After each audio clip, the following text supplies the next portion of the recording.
The massive alien ship appeared above Earth without warning. It was 10 kilometers long and shaped like a curved blade. Its dark metal surface seemed to absorb light rather than reflect it. People around the world stopped what they were doing and stared at the sky in shock and fear. Ambassador Zethkar stood on the ship's bridge, looking down at the blue planet below.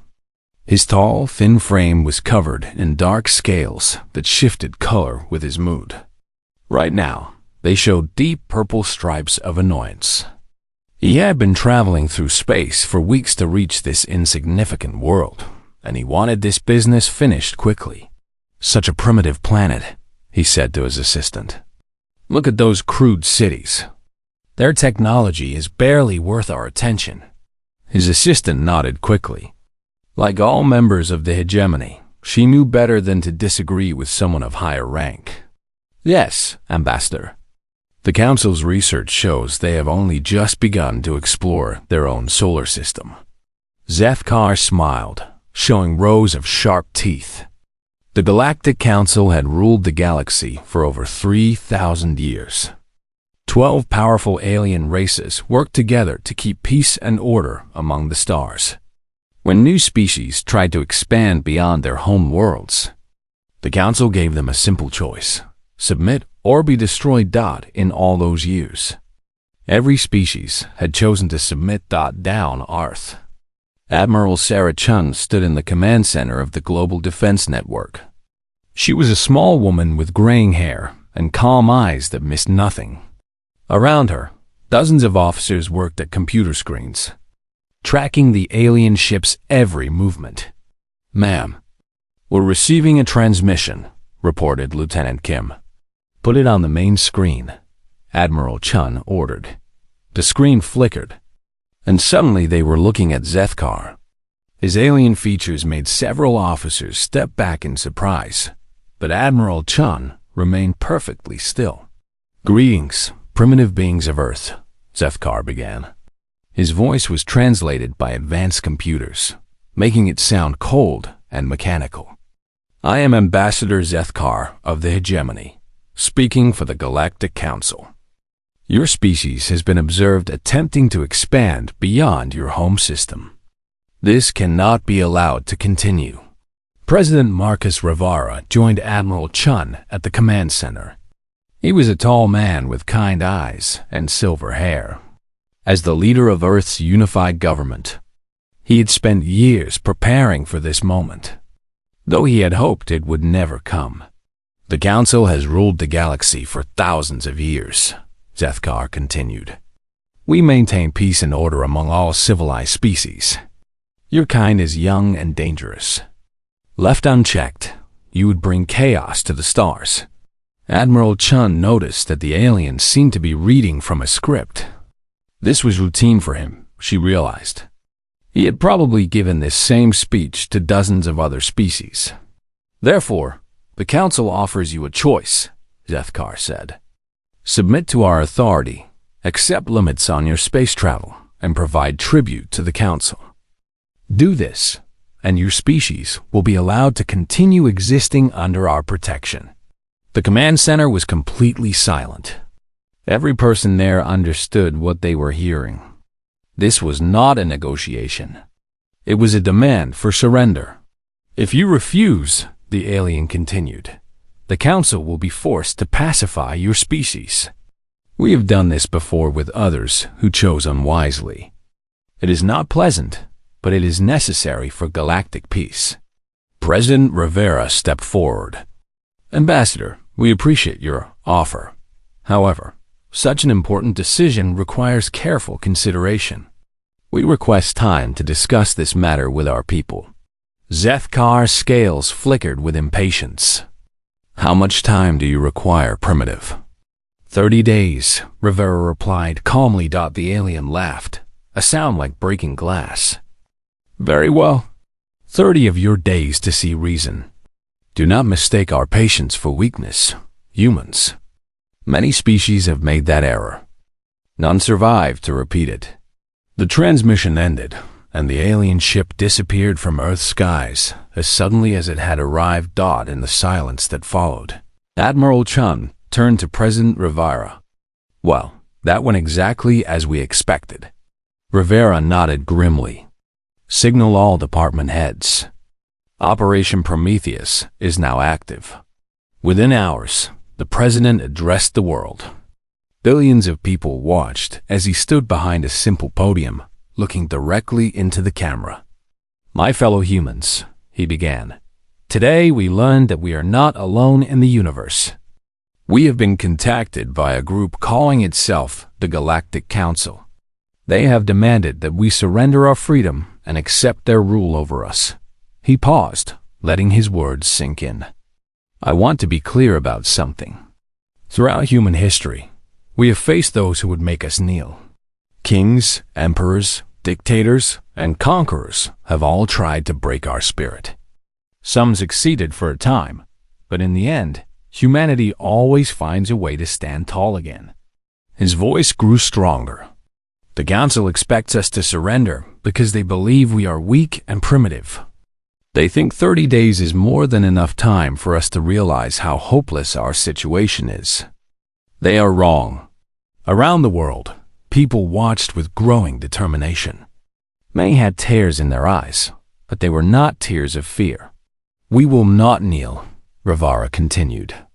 We will not accept the chains they offer us. In 30 days, we will give the Council our answer. Until then, I ask for your patience, your trust, and your courage. We are about to face the greatest challenge in human history, but we will face it together. As the president spoke, Admiral Chun was already implementing plans that had been decades in the making. Secret messages flashed between hidden facilities around the world and beyond.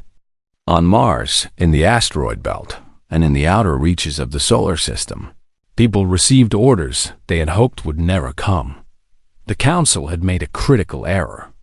They assumed that humanity was still confined to Earth and a few small colonies. They believed that 30 days would be enough time for the humans to realize how outmatched they were. They had no idea that humanity had been preparing for this day for over 40 years. Ever since the first alien signals had been detected and decoded. While the Council watched what they thought was a primitive civilization taking its first steps into space, humanity had been quietly building something entirely different in shipyards, hidden in asteroid fields. And behind the moons of Jupiter, construction crews worked around the clock. On distant worlds that appeared uninhabited, military bases came online. Throughout human space, which was far larger than the Council realized, weapons were loaded and engines were tested. The Council had given humanity 30 days to surrender. Humanity would use those 30 days to prepare for war. Deep beneath the Rocky Mountains, Admiral Chun walked through corridors that officially did not exist. The facility was codenamed Prometheus Base, and it had been built in complete secrecy over the past 20 years. As she moved through the underground complex, the sounds of intense activity echoed from every direction. "Admiral, welcome to the war room," said General Rodriguez as she entered the main command center. The room was enormous, with screens covering every wall. Each screen showed different parts of human space, displaying ship movements, supply lines, and strategic positions. Chime nodded as she looked at the displays. "Status report, General. All Prometheus facilities are now online," Rodriguez replied. "We have confirmation from Titan Base Europa Station and the Asteroid Belt Defense Grid. Total ship count is now at 8,400 vessels of various classes." Admiral Chun allowed herself a small smile. The Council's intelligence was 40 years out of date. While they thought humanity was just beginning to explore space, humans had actually been spreading throughout the solar system and beyond since the 1980s. It had all started with Dr. Elena Vasquez, a radio astronomer who had detected strange patterns in space signals. At first, she thought they were natural phenomena. But after months of analysis, she realized she was looking at organized communications between alien civilizations. The The discovery had been classified at the highest levels. World leaders understood immediately that first contact might not be friendly. If advanced aliens existed, humanity needed to be ready to defend itself. Thus began Project Prometheus, named after the mythological figure who stole fire from the gods. While the public saw normal space exploration, the real program was entirely different. Every Mars mission carried hidden military supplies. Every asteroid mining operation also scouted for defensive positions. Every scientific probe also mapped potential battlefields. "Show me the fleet positions," Admiral Chun ordered. The main screen changed to display the entire solar system. Thousands of small dots appeared, each representing a human warship. They were hidden throughout space, waiting for orders. Captain Williams, the facility's chief strategist, stepped forward. "Admiral, our ship design philosophy has proven successful. While alien vessels appear to prioritize size and raw power, we focused on speed, stealth, and swarm tactics." Chun examined the data. Human ships were smaller than what the Council probably expected, but they were also faster and harder to detect. More importantly, they were designed to work together in coordinated attacks that would overwhelm larger vessels. "What about our technological advantages?" she asked. Dr. Sarah Kim, the project's head scientist, activated another display. "We've made several breakthroughs that the Council doesn't know about. Our quantum computers allow for real-time fleet coordination across vast distances. Our adaptive AI systems can predict enemy movements and adjust tactics instantly." The most important advantage was something the aliens would never expect. Humans had studied every piece of alien technology they could find. Crash probes, abandoned equipment, and intercepted communications had all been carefully analyzed. After decades of research, human scientists understood Council technology better than most Council species did. They used standard encryption protocols across all 12 species, Dr. Kim explained. "We can break their codes in real time. They'll be fighting blind while we see everything they do." Admiral Chun turned to Colonel Jackson, head of Special Operations. "What about our ace in the hole?" Jackson grinned. "The Ghost Fleet is ready, Admiral. 300 ships equipped with our best stealth technology. The Council's sensors won't detect them until it's too late." The Ghost Fleet represented humanity's most advanced engineering. Each ship was covered in materials that absorbed sensor waves instead of reflecting them. Their engines produced no detectable signatures. Even their weapons were designed to fire without revealing the ship's position. On the surface, President Rivera was playing his part perfectly. To the Council's watching eyes, Earth appeared to be in chaos. Demonstrations filled the streets. Government officials made confused statements. Military leaders argued about impossible odds. It was all theater, designed to make the aliens believe their psychological warfare was working. In reality, the protests were organized by intelligence agencies. The confused officials were reading from carefully written scripts. The arguing generals were actually coordinating the largest military operation in human history. Ambassador Zethkar, watching from his ship in the outer solar system, was pleased with what he saw. "Excellent," he told his assistant. "The humans are reacting exactly as predicted. Their primitive emotions are overwhelming their logic." His assistant studied the reports from their surveillance probes. "Yes, Ambassador. Our sensors detect increased military activity, but it appears to be defensive preparations around their home planet only." Zethkar nodded. This was normal.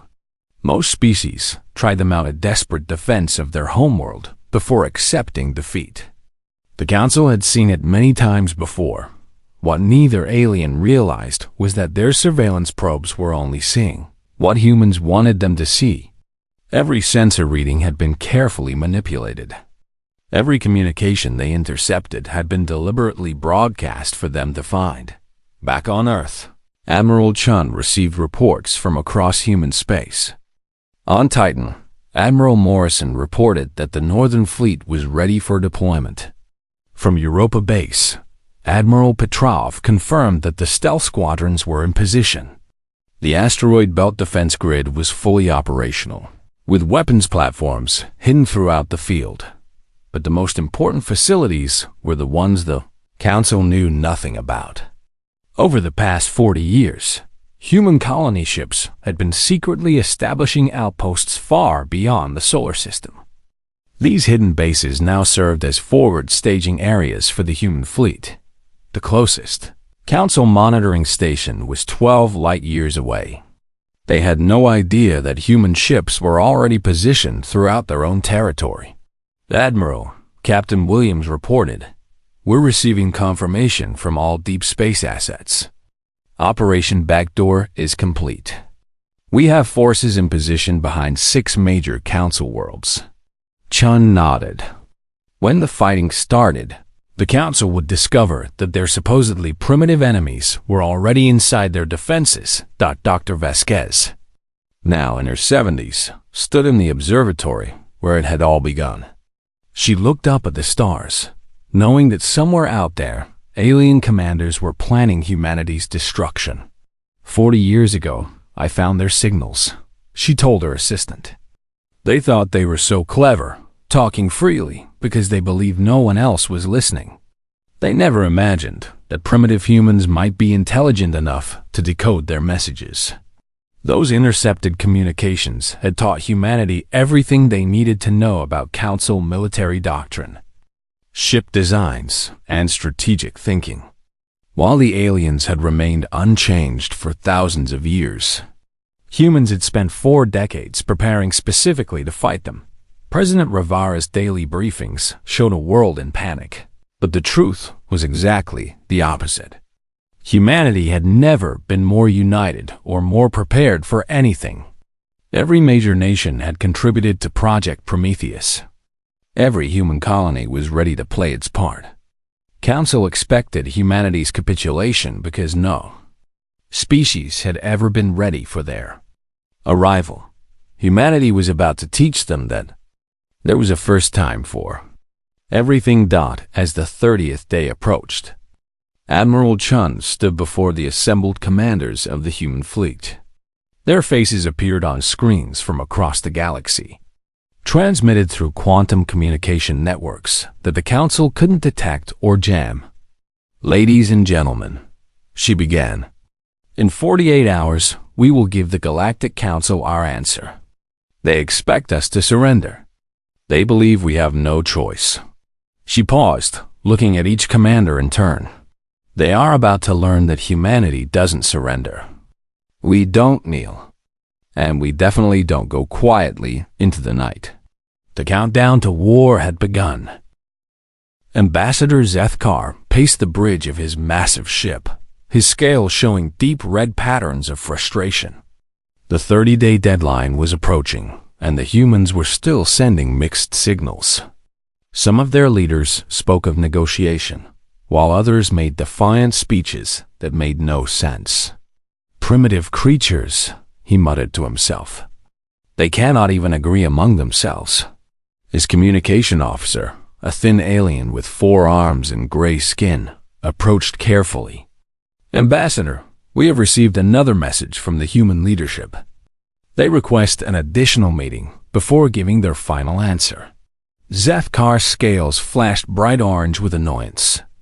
"More delays. These humans test the Council's patience. What do they hope to accomplish with this stalling?" On the Council homeworld of Nexus Prime, the 12 species that ruled the galaxy were growing equally frustrated. High Chancellor Mordock, leader of the hegemony, addressed the assembled representatives through holographic projection. "The humans have had 30 days to accept reality," Mordock declared. His voice echoed through the vast chamber where the Council met. "Their continued resistance serves no purpose except to waste our valuable time." Representative Clicks of the consortium spoke next, her insect-like features clicking with irritation. "My analysis suggests they're suffering from a psychological condition common to primitive species. They cannot accept their own insignificance. The other council members nodded in agreement. This was a pattern they had seen before. Young species often went through a period of denial before accepting council authority. The solution was always the same: a demonstration of overwhelming force. "I propose we end this charade," announced General Dex Mora of the Warcast. He was a massive alien covered in armor-like scales, with 6 arms that could crush steel. "Send the pacification fleet to their system. Once they see our true power, they will surrender immediately." High Chancellor Mordok considered this. The pacification fleet was the Council's standard response to stubborn species.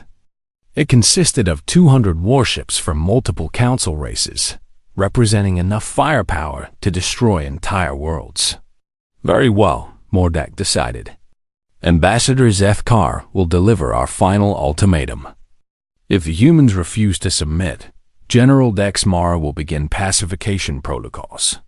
Back in the Sol system, Zethkar received his orders with satisfaction. Finally, he could end this annoying assignment and return to more important duties. He opened a communication channel to Earth, knowing that every human leader would hear his words. "People of Earth," he began, "the Council's patience is at an end. You have had 30 days to consider our generous offer. The time for decision has arrived." President Rivera appeared on the screen, looking tired but determined. "Ambassador, our people need more time to understand the full implications of your proposal." Zethkar's laugh was like the sound of breaking crystal. "Time is a luxury you no longer possess, human. The Council has decided to provide you with a clearer perspective on your situation." As he spoke, space around the outer solar system began to shimmer. One by one, massive alien ships materialized from hyperspace. They came in waves, each vessel larger and more impressive than anything humanity had ever built.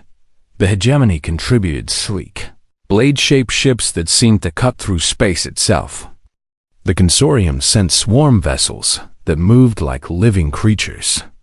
The Warcast deployed fortress ships that looked like mobile planets. Admiral Chun watched the alien fleet assemble from her command center deep underground. Her officers counted each ship as it appeared, updating tactical displays in real time. 212 enemy vessels confirmed, reported Captain Williams.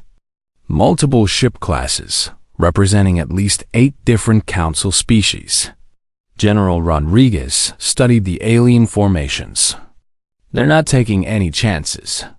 That's enough firepower to sterilize a solar system." Admiral Chun remained calm as she observed the enemy fleet. This was exactly what Project Prometheus had prepared for. The alien ships were impressive, but they were also predictable.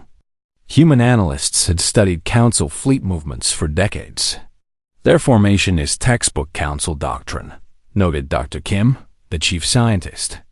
"Heavy ships in the center, fast attack vessels on the flanks, command ships in the rear. They haven't changed their tactics in 1,000 years." On his flagship, General Dexmara surveyed the human solar system with satisfaction. His sensors detected the expected defensive installations around Earth and its colonies. Primitive orbital platforms, small patrol vessels, and what appeared to be mining installations throughout the asteroid belt. "Pathetic," he said to his staff. "They have perhaps 50 combat-capable vessels, and none larger than our smallest escort ships." His tactical officer agreed. "Their defensive positions are poorly placed, and their ship designs appear to prioritize speed over armor or weapons." "This will not take long, General." Dexmara nodded. Most species surrendered when they saw the pacification fleet. Those that didn't were usually defeated within hours. The humans would follow the same pattern. Ambassador Zethkar broadcast his final message to Earth. "Observe the fleet that now surrounds your system, humans. 200 warships from the greatest civilizations in the galaxy. Your entire species could not build a single vessel to match the smallest ship in this fleet." President Rivera's image appeared on the communication screen again. He looked older than he had 30 days ago, and his voice carried the weight of enormous responsibility. "Ambassador," Rivera began, "we have carefully considered the Council's offer. We have debated among ourselves, consulted with our wisest advisors, and searched our hearts for the right path forward." Zethkar's scales showed satisfaction. Finally, the primitive creature was ready to accept reality.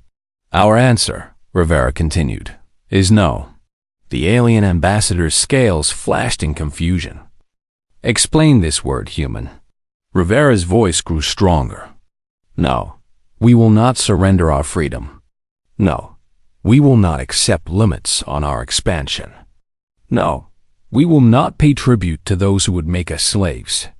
He paused, looking directly into the camera as if he could see through space to the alien fleet surrounding his world.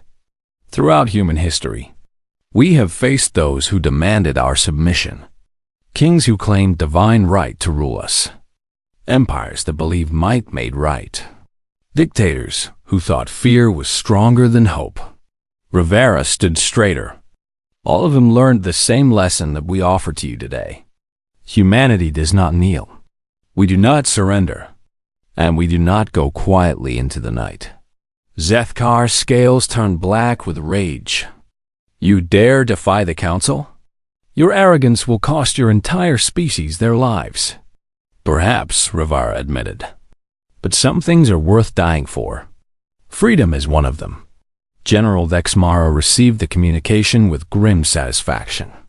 "So be it," he announced to his fleet. "The humans have chosen extinction. All ships, prepare for planetary bombardment." Across the alien fleet, weapon systems came online. Energy cannons that could crack continents charged to full power. Missile bays loaded with planet-killer warheads opened their doors.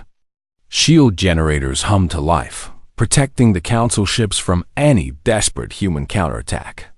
"This is General Dexmara to all human forces," the alien commander broadcast. "You have one final opportunity to surrender. Lay down your arms and accept Council authority, or watch your world burn." Admiral Chun's response came immediately. "This is Admiral Sarah Chun of the Earth Defense Force. Your terms are rejected. If you want our world, you'll have to take it." The alien general's laugh rumbled across space. "Gladly, Admiral. Your primitive weapons cannot even scratch our shields. Prepare to witness the price of defying the Council." As he spoke, Dexmara gave the order his fleet had been waiting for. "All ships, advance toward the inner system.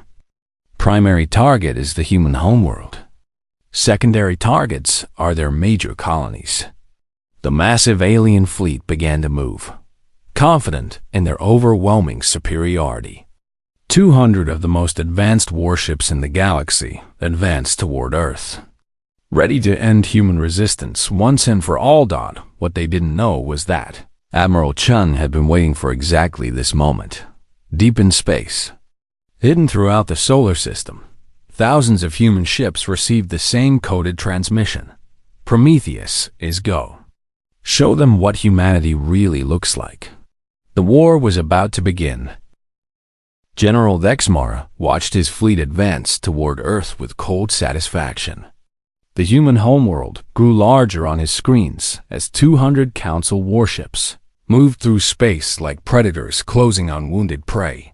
His tactical displays showed no significant resistance ahead. "Human defensive positions confirmed," reported his sensor officer. "Orbital platforms around their homeworld, approximately 50 small vessels, and scattered installations throughout the system." Dexmara nodded. It was exactly what he expected from a primitive species. "Signal the fleet. Begin the attack when we reach optimal range. Target their military installations first, then their population centers." But as the Council fleet passed Jupiter, something impossible happened. Space itself seemed to explode with light. Thousands of human ships materialized from nowhere, emerging from hiding spots that should have been empty space. They came from behind asteroids, from the shadows of gas giant moons, From quantum concealment fields that made them invisible to Council sensors. "Contact," screamed the sensor officer, his voice breaking with panic. Massive human fleet materializing on all vectors. "Count. I can't get an accurate count." Thousands of vessels. Dex Morris stared at his displays in shock. Where moments before his sensors had shown empty space, there were now human ships everywhere. They poured out of the asteroid belt like angry hornets. They rose from the surfaces of distant moons. They appeared from behind planets and space stations. "Impossible," he whispered. "Our intelligence said they have barely 50 ships." On Earth, Admiral Chun watched her fleet reveal itself with grim pride. For 40 years, humanity had prepared for this moment. Every hiding place had been carefully chosen. Every ship had been positioned for maximum tactical advantage. "All ships report ready for combat," announced Captain Williams. Total count: 8,400 vessels across all classes. The human fleet was unlike anything the Council had ever faced. Instead of massive battleships, humans had built thousands of smaller, faster vessels designed to work together. Each ship was equipped with advanced AI systems that allowed the entire fleet to act as one coordinated entity. "Execute Formation Prometheus," Admiral Chun ordered. Across space, the human fleet moved with precision that seemed almost supernatural. Ships that had been scattered throughout the solar system suddenly formed complex attack patterns. They moved in 3 dimensions, using gravity wells and orbital mechanics to accelerate beyond what their engines alone could achieve. General Dex Mara tried to understand what he was seeing. How are they coordinating so many vessels? Their communications should be easy to jam. His communication officer shook his head. "Sir, they're using quantum-entangled communication networks. We can't intercept or block them. It's like every ship in their fleet is connected directly to every other ship." The first wave of human attacks struck the Council fleet before Dex Mara could react. Instead of the massed frontal assault he expected, the humans attacked from every direction at once. Small squadrons of fast ships darted in, fired precision strikes, and disappeared before the Council ships could respond. "Shields holding," reported the defensive systems officer. "But sir, they're not attacking randomly. They're targeting our sensor arrays and communication equipment." Dex Moore realized with growing horror that the humans were fighting smart. Instead of trying to destroy Council ships directly, they were blinding and deafening them. Within minutes, half his fleet was cut off from Central Command. Captain Sarah Mitchell commanded one of the human attack squadrons. Her ship, the Defiant, led 12 other vessels in a coordinated strike against a Council heavy cruiser. "Remember your training," she told her pilots over the quantum communication link. "Speed and precision. Hit the target and get out before they can lock weapons on us." The human ships moved like dancers, weaving between enemy fire with maneuvers that would have killed most alien pilots. Humans could withstand much higher acceleration forces than other species, allowing them to make turns and movements that seemed impossible. Mitchell's squadron struck the Council ship's weapon systems with surgical precision, then vanished back into space before the enemy could retaliate. Behind them, the massive alien vessel drifted helplessly, its guns silent and its sensors dark. On his flagship, Ambassador Zethkar watched in disbelief as his supposedly invincible fleet was torn apart by creatures he had dismissed as primitives.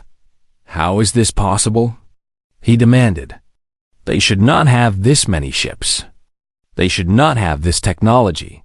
His science officer studied the tactical data with growing fear. "Ambassador, analysis of their attack patterns suggests they have been studying our tactics for decades. They know exactly how we fight, and they've designed their entire strategy to counter our methods." The truth was even worse than the alien realized. Human intelligence had intercepted thousands of Council communications over the years. They had studied every battle the Council had fought, analyzed every ship design, and learned every tactical doctrine, while the Council remained unchanged, content with their superiority. Humanity had spent 40 years preparing to fight them. Admiral Rodriguez, commanding the human reserve fleet, watched the battle unfold from his position near Mars. Admiral Chun, the enemy is attempting to regroup. Should I engage? Negative, Chun replied. Let them think they still have a chance. I want them committed to the attack before we show them our real surprise. That surprise was the Ghost Fleet, 300 of humanity's most advanced ships, equipped with perfect stealth technology.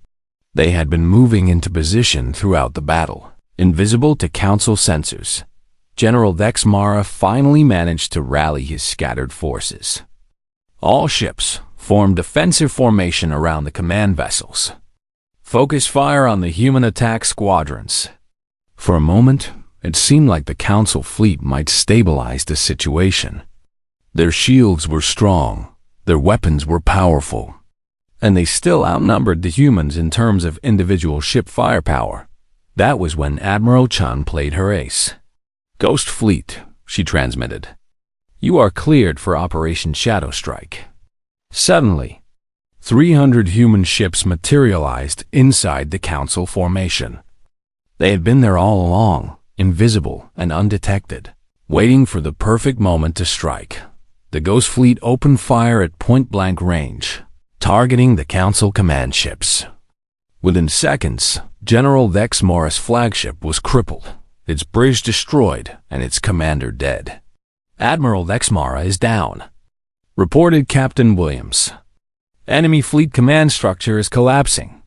Without their central command, the Council ships began fighting as individual vessels instead of a coordinated fleet. Some tried to retreat, others attempted futile attacks, and many simply tried to survive as human squadrons swarmed around them. Ambassador Zethkar found himself in command of the Council forces by default. His diplomatic vessel was never meant for combat, but it was now one of the few ships still capable of fleet coordination. All vessels, retreat to the outer system, he ordered. Regroup at the jump point. But the humans weren't finished. As the alien ships tried to escape, Earth's orbital defenses finally came online. What the Council had dismissed as primitive defensive platforms revealed themselves to be advanced weapon systems. Massive energy beams reached out across space, striking the fleeing Council ships.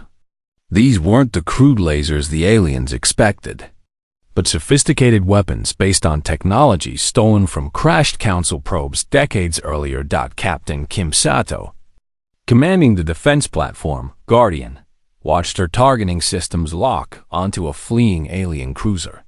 Fire, she ordered simply. The beam struck the Council ship amidships, cutting through its shields like they weren't there. The alien vessel broke apart, its hull unable to withstand weapons based on its own technology, but improved by human engineering. Throughout space, the story was the same. Council ships that had seemed invincible were being destroyed by weapons they didn't know existed, by tactics they couldn't understand, and by an enemy they had completely underestimated. Ambassador Zethkar stared at his tactical display in horror. In less than 2 hours, the mighty Council fleet had been reduced to scattered survivors fleeing for their lives. Most of their ships were destroyed or crippled. Their command structure was gone. Their technological advantage had proved worthless. How many ships have we lost? He asked his remaining officers. The response came in a trembling voice. 60% of the fleet destroyed, sir. Another 20% severely damaged. We've lost all heavy assault vessels and most of our cruiser squadrons. Zethkar closed his eyes. This was supposed to be a routine pacification mission. Instead, it had become the worst military disaster in Council history. As his crippled ship limped toward the edge of the solar system, a new human transmission reached the surviving Council forces. Admiral Chun's voice carried across space, calm and professional. Council vessels, this is Admiral Chun. You have been defeated. Your fleet is broken. I am offering you one chance to withdraw from this system with your remaining ships and survivors. Zethkar wanted to refuse, wanted to make some gesture of defiance. But he looked at his screens and saw the human fleet surrounding his scattered forces. Thousands of human ships filled the space around Earth, and more were still arriving from hidden bases throughout the system. Ambassador Zethkar's damaged ship limped into Nexus Prime's orbital space, carrying the impossible news of total defeat. His scales had turned pale gray with shock and exhaustion. In 3,000 years of Council history, no primitive species had ever defeated a pacification fleet. High Chancellor Mordek stared at the tactical reports in disbelief. You're telling me that 200 of our finest warships were defeated by primitive humans? Not defeated, Chancellor, Zethkar replied weakly. Destroyed, obliterated. The humans didn't just win the battle. They made it look easy. The council chamber erupted in chaos. Representatives from 12 species shouted accusations and demands for explanations. How could their intelligence have been so wrong? How could humans have hidden such a massive fleet? Representative cliques of the consortium clicked her mandibles nervously. Our surveillance systems are the most advanced in the galaxy. How did we miss thousands of human ships? General Vextar of the Warcast, who had replaced the dead Dex Mara, studied the battle recordings with growing unease. They didn't just hide their ships. They've been hiding their entire civilization's true size. Our estimates were off by orders of magnitude. As the Council argued, humanity was already implementing Phase 2 of Operation Prometheus. Admiral Chun stood in her command center, now moved to a massive space station orbiting Earth. Around her, holographic displays showed the positions of human fleets throughout the galaxy. Status report. She requested. Captain Williams consulted his data displays. All deep space assets are in position, Admiral. We have fleets ready to strike at 6 major Council worlds simultaneously. Admiral Rodriguez joined them via quantum communication from his flagship in the Centauri system. The Northern Fleet is in position behind Council defensive lines. They have no idea we're here. For 40 years, while the Council thought humanity was confined to Earth, human colony ships had been secretly establishing bases throughout the galaxy. These hidden outposts had spent decades building fleets and gathering intelligence. Now those hidden forces were ready to reveal themselves. President Rivera addressed the world and the galaxy simultaneously. His message was broadcast on every frequency humans could access, ensuring that both human colonies and alien civilizations would hear his words. People of Earth and humanity's children among the stars, he began. 3 days ago, the Galactic Council demanded our surrender. They sent a fleet to force our submission. That fleet has been defeated. Across human space, billions of people cheered.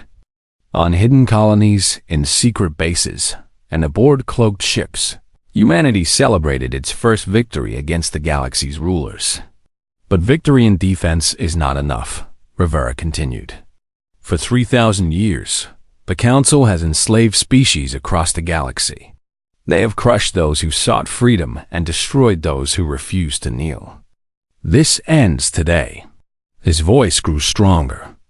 Humanity hereby declares that the age of Council tyranny is over. We call upon all free beings throughout the galaxy to stand with us. We offer protection to those who seek freedom and justice to those who have suffered under Council oppression. The declaration sent shockwaves throughout galactic civilization. In the Council chambers, the representatives watched in horror as their carefully maintained order began to crumble. They're insane, declared Representative Morgex of the Technocracy. One victory doesn't make them rulers of the galaxy. High Chancellor Mordak tried to maintain order. Signal all Council fleets. Begin immediate mobilization. We will crush this human rebellion before it spreads. But as the Council tried to organize their response, Humanity struck again. Admiral Petrov's Europa fleet materialized above Hegemony Prime, the Council's military headquarters. His ships appeared without warning, emerging from hyperspace in perfect formation above the heavily defended world. Hegemony Defense Command. This is Admiral Petrov of the Human Defense Force, he broadcast. Your orbital weapons are targeted and will be destroyed if you attempt to engage us. We are here to deliver a message. The Hegemony's planetary defenses were among the strongest in the galaxy, but they were designed to fight other Council races using traditional tactics. Against human quantum stealth technology and coordinated AI-assisted targeting, they might as well have been defenseless. General Karthok, commander of Hegemony Prime's defenses, stared at his screens in disbelief. How did they get past our sensor networks? How did they penetrate our defensive perimeter? His aide shook nervously. Sir, they're using technology we've never encountered. Our computers can't even track their smaller vessels. Similar scenes played out across 6 Council worlds simultaneously. Human fleets appeared above planets that were supposedly unreachable, delivering the same message. The Council's reign was ending. On Consortium Prime, Admiral Martinez's fleet demonstrated humanity's new capabilities by systematically disabling the planet's orbital defense grid without firing a shot. Human electronic warfare systems, decades ahead of anything the Council possessed, simply turned off the alien weapons. Your defenses are useless against us, Admiral Martinez informed the planet's shocked leaders. We could destroy your world if we chose to. Instead, we offer you a chance to join the free galaxy we're building. The psychological impact was devastating. For 3,000 years, the Council races had believed themselves to be the most advanced beings in the galaxy. Suddenly, they discovered that humans were not just their equals, but their superiors in almost every area that mattered. Dr. Elena Vasquez, now the elderly founder of humanity's intelligence network, watched the operation unfold from her observatory on Earth. 40 years ago, I decoded their first signals, she told her aide. I knew this day would come. I just never imagined we would be so ready for it. The human advantage wasn't just technological. While the Council had remained static for millennia, humanity had spent those same years learning, adapting, and improving. Human military doctrine was flexible and innovative. Human technology advanced rapidly. Human tactics evolved constantly. Most importantly, humans fought for something the Council races had forgotten: the right to be free. On Nexus Prime, High Chancellor Mordak received reports of the simultaneous attacks with growing despair. 6 of our core worlds penetrated in a single day. Our defenses compromised. Our fleet scattered. Representative Clix examined the intelligence reports. Chancellor, analysis of human ship movements suggests they have been operating behind our lines for decades. They know our territory better than we do. The truth was even worse. Human infiltration of Council space had been so complete that they had detailed maps of every important installation, copies of all major tactical plans, and real-time intelligence on Council fleet movements. As the Council struggled to respond, something even more dangerous began to happen. Other species that had been conquered by the Council started to rebel. On Zeta Reticuli, the enslaved Vrax people rose up against their Council overseers. On Proxima Centauri, the subjugated Kaleri declared their independence. Throughout the galaxy, oppressed species saw humanity's success and decided that they too could be free.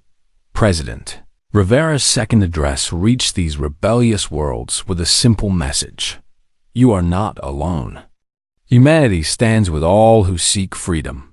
Ambassador Zethkar, still recovering from his defeat, brought the Council urgent news. Chancellor, our intelligence network is reporting uprisings on 47 worlds. The human rebellion is spreading faster than we can contain it. High Chancellor Mordak faced the greatest crisis in Council history. Their military was scattered and demoralized. Their territory was compromised by human infiltration. Their authority was being challenged throughout the galaxy. What do the humans want? He asked finally. Zethkar consulted his reports. According to their latest transmission, they want us to negotiate a new galactic order based on equality rather than domination. The word negotiate was alien to the Council. For 3,000 years, they had never negotiated with anyone. They had only given orders and expected obedience. Admiral Chen's final message arrived at Nexus Prime, just as the Council was debating their response. Her image appeared on screens throughout the Council chamber. Calm and professional despite having just orchestrated the largest military upset in galactic history. High Chancellor Mordok, she began. I am Admiral Sarah Chun, Commander of the Human Defense Force. I believe you have some things to discuss with us. Mordok's 4 eyes focused on the small human female who had somehow managed to defeat the greatest military power in the galaxy. Admiral Chun, the Council is prepared to hear your terms. Chun smiled slightly. Our terms are simple, Chancellor. The age of Council domination is over. We propose a new galactic community based on cooperation rather than conquest, trade rather than tribute, and freedom rather than oppression. She paused, letting her words sink in. Every species will have the right to govern themselves. Every world will have the right to determine its own future. Every being will have the right to live free from tyranny. High Chancellor Mordok considered his options. His military was broken, his territory was compromised, and rebellions were spreading throughout Council space. The humans held all the advantages, and if we refuse, he asked. Admiral Chun's expression didn't change, but her voice carried the weight of absolute certainty.